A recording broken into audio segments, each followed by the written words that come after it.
Alhamdulillah Rabbil Alamin wassalatu wassalamu ala ashrafil anbiya'i wal mursalin wa ala alihi wa sahbihi ajma'in, amma ba'd.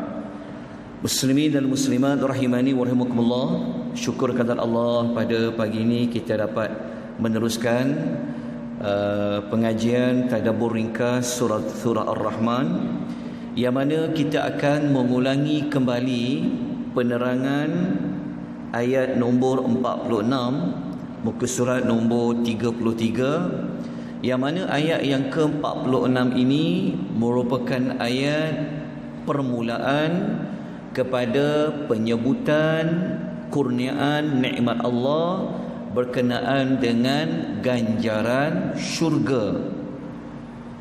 A'udzu billahi minasy syaithanir rajim.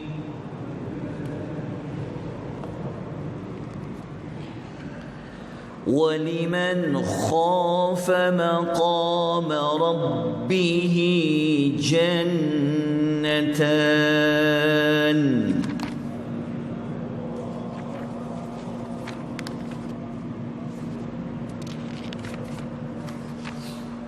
Terjemahan ayat: dan sesiapa yang takut, sesiapa merujuk kepada manusia juga merujuk kepada jin, kerana konteks ayat ini seperti mana yang telah kita lalui sebelum ini, Allah ada menyebutkan tentang penciptaan manusia dan juga penciptaan jin. Ketika mana mereka mempunyai perasaan takut saat maqam rabbih, menghadap Tuhannya.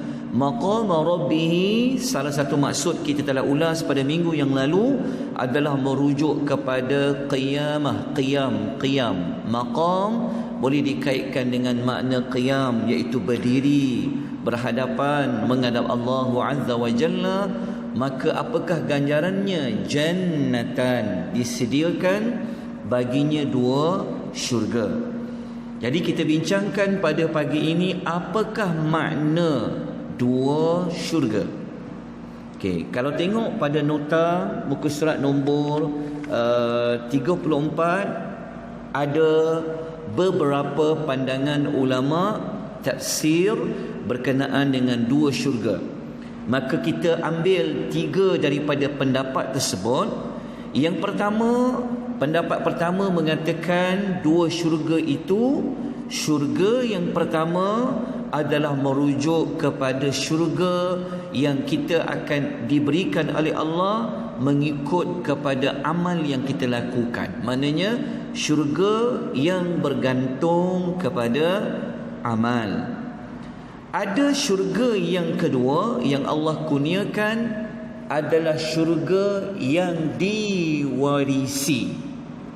Okey, diwarisi daripada siapa? Okey, perkataan waris semua orang biasa dengar, dan kalau nak kukuhkan lagi, walaupun dalam nota tidak dinyatakan, tuan-tuan boleh buat catatan.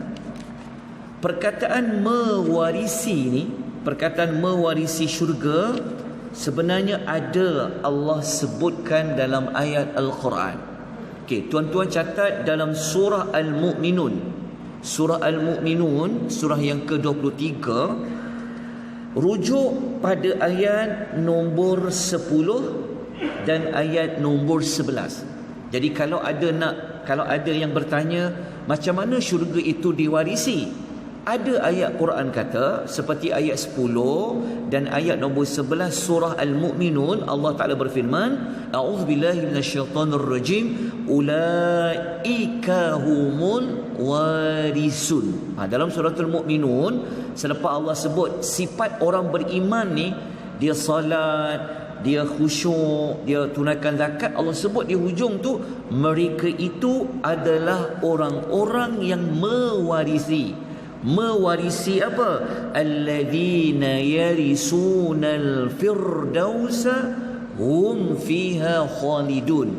Mereka mewarisi syurga Firdaus.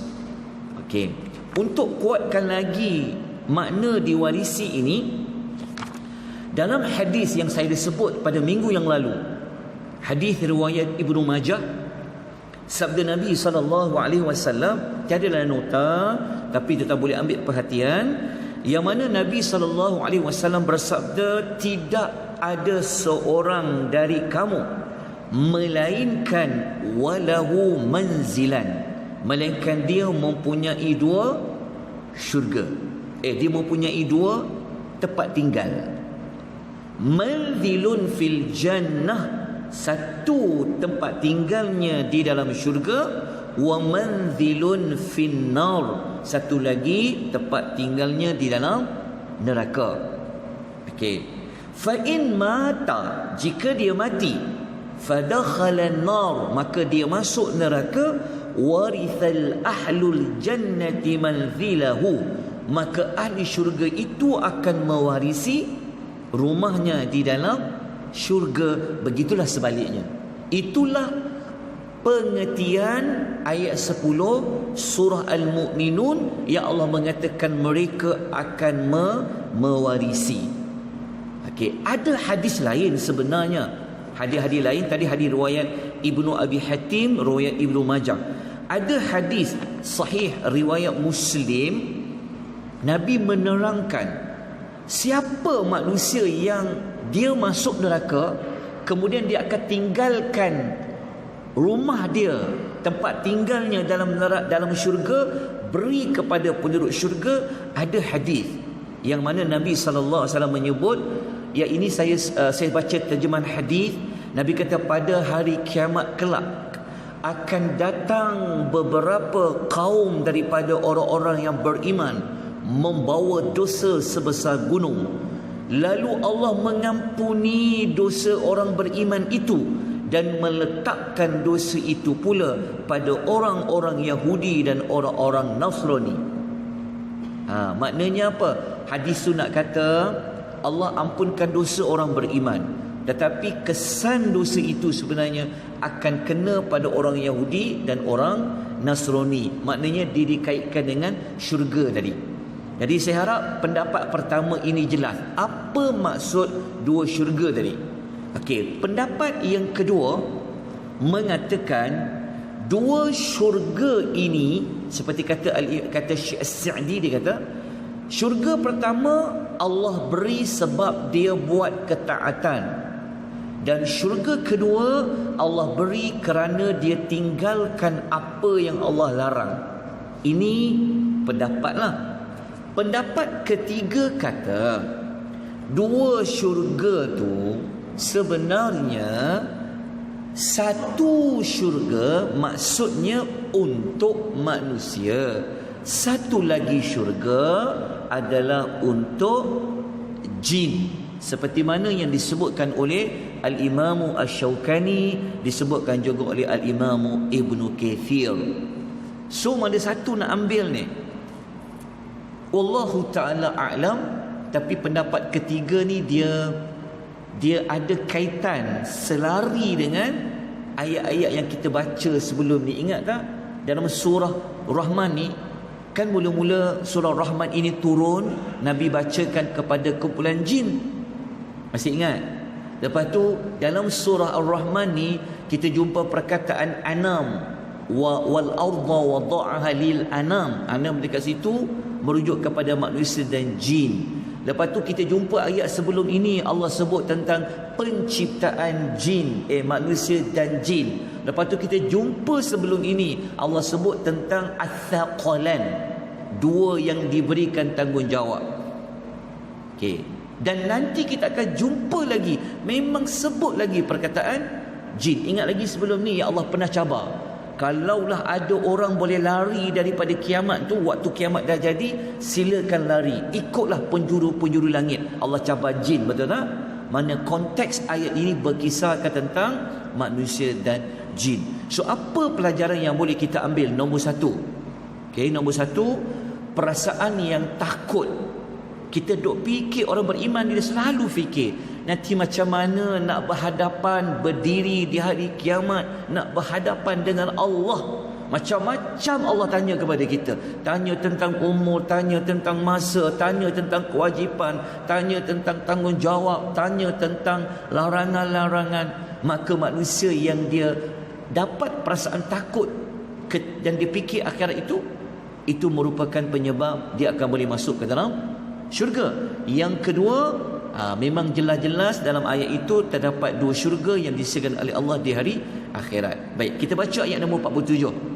Okey, ayat 47 ini Allah Subhanahu wa taala berfirman, "Fabi ayyi ala'i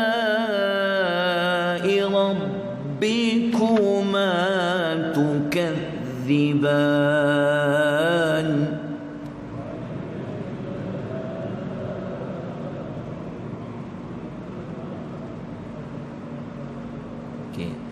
Ayat nombor 47 ini kalau kita kira daripada fabi ayyi ala, kalau tak silap saya ini adalah penyebutan kali yang ke-16. Okey. Allah Subhanahu wa taala setelah menerangkan balasan yang Allah sediakan bagi siapa-siapa yang telah membuat persediaan untuk dia bertemu dengan Allah di hari akhirat, maka Allah mengajak kepada dua golongan tadi tu, maka nikmat Tuhan kamu berdua tadi kita telah ulas sebelum ini, jin dan manusia, yang manakah kamu hendak dustakan?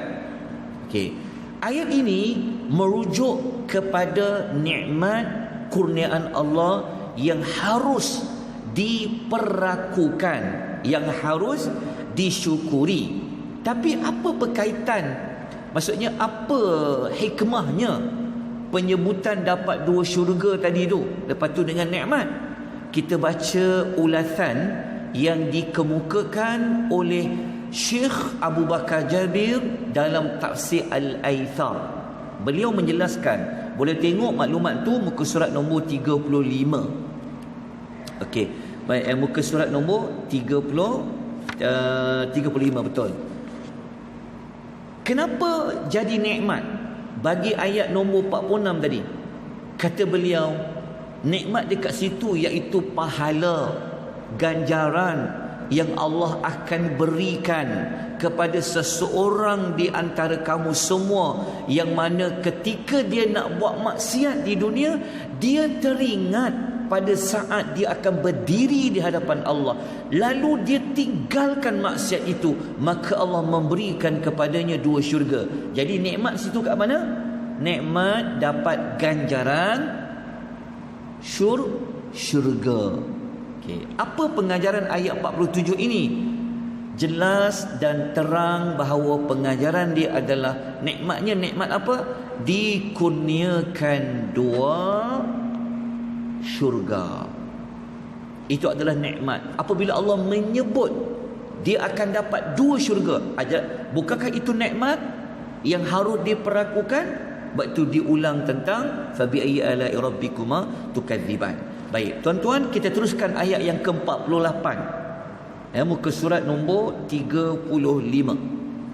Muka surat nombor 35. Okey, dalam nota tolong perhatikan baik-baik ayat nombor 48 ni, kalau tengok dalam nota tu saya ada tulis dekat situ kepelbagaian buah-buahan kan. Lepas tu ada perbezaan satu. Kenapa ada tulis perbezaan satu? Okey, masih ingat lagi? Saya katakan begini. Kalau tak masih ingat, kita ada sebut begini.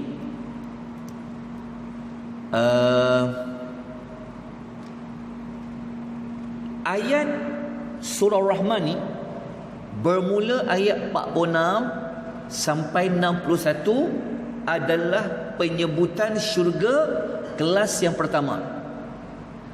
Lepas tu masuk ayat 62 sampai ayat 77 adalah penyebutan syurga yang tingkatan yang kedua. Jadi kalau tuan-tuan nak dapatkan maklumat macam mana kita boleh membezakan ayat itu sebut syurga kelas pertama, ayat yang lain sebut syurga kelas kedua, apa indikatornya ada pada ayat dalam suratul Rahman. Antara indikator yang pertama adalah pada ayat nombor 48. Sebab tu dalam nota saya ada tulis dekat bahagian atas ayat tu perbezaan pertama. Okey, tolong ambil perhatian supaya nanti kita akan dapat buatkan perbezaan. Okey, ayat dia zawata afnan.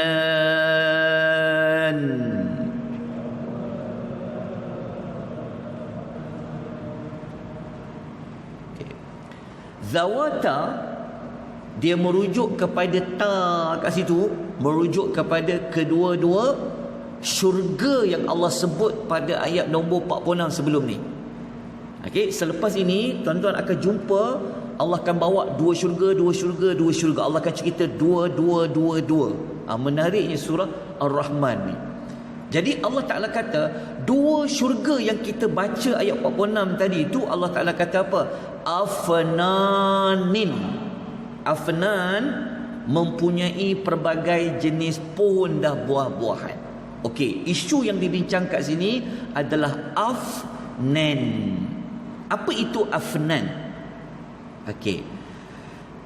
Afnan kalau rujuk pada ulasan Ibnu Kathir mengatakan afnan adalah merujuk kepada dahan-dahan yang subur, lagi indah, yang dekat dahan-dahan itu ada buah-buahan yang kalau kita tengok sangat suka, sangat menyenangkan. Okey, maknanya salah satu daripada maksud afnan adalah apa? Dahan-dahan. Maknanya pokok lah, tapi dia nak fokus pada dahan dia. Okey, tapi kalau sebut dahan nanti dia dikaitkan juga dengan ada buahnya. Okey, kita baca lagi ulasan dalam nota kat bawah sekali tu, ulasan Syekh Jabir dalam Tafsir Al-Aisar mengatakan, dalam ayat tadi kita jumpa perkataan afnan kan? Afnan sebenarnya dia adalah kalimah gandaan, iaitu plural, bilangan banyak, jamak bagi kalimah finan. Okey, kalimah finan, fa nun nun, kalau nak kata finan tu jadi banyak, dia akan jadi afnan. Okey, afnan. Okey, apa maksud afnan tu? Dalam Tafsir Misbah, tadi ada nota yang bercetak tapi kita boleh catat. Dalam Tafsir Misbah mengatakan afnan dekat situ adalah dahan yang banyak. Pokok tu jadi banyak dahan. Sama tak baca Ibnu Katsir? Ya. Lepas tu dahan itu pula rimbun, rendang dan penuh dengan buah, kerana setiap pohon itu pasti ada dahannya. Maknanya afnan tu merujuk kepada apa? Dahan, bukan dahan yang biasa-biasa, tetapi dahan yang banyak, rimbun. Lepas tu pula ada buah-buahan. Ada Syekh Jabir kata pula, perkataan finan, iaitu afnan tadi tu, boleh diertikan sebagai alwan, warna, juga boleh diertikan sebagai dahan.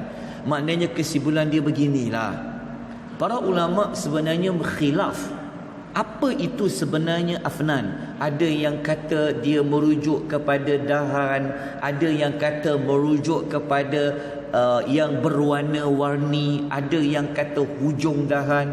Maka boleh digabung ke semua pendapat itu adalah apa? Dahan yang berwarna-warni, lepas tu pula di situ adanya buah-buahan. Tapi buah-buahan tu dia tak fokus pada buah, tapi dia fokus pada dahan. Maknanya Allah nak kata apa? Pengajaran dia apa? Di dalam syurga ini adanya pokok-pokok yang sangat indah dilihat. Baik. Kita akan masuk kepada ayat nombor 49, tapi tak sempat dah pagi ni. InsyaAllah kita sambung besok, insyaAllah. Ya. Aqulu qawli hadha wa astaghfirullahal azim wa billahi taufiq wal hidayah. Wassalamu alaikum warahmatullahi wabarakatuh. Subhanakallahumma bihamdika asyhadu an la ilaha illa anta astaghfiruka wa atubu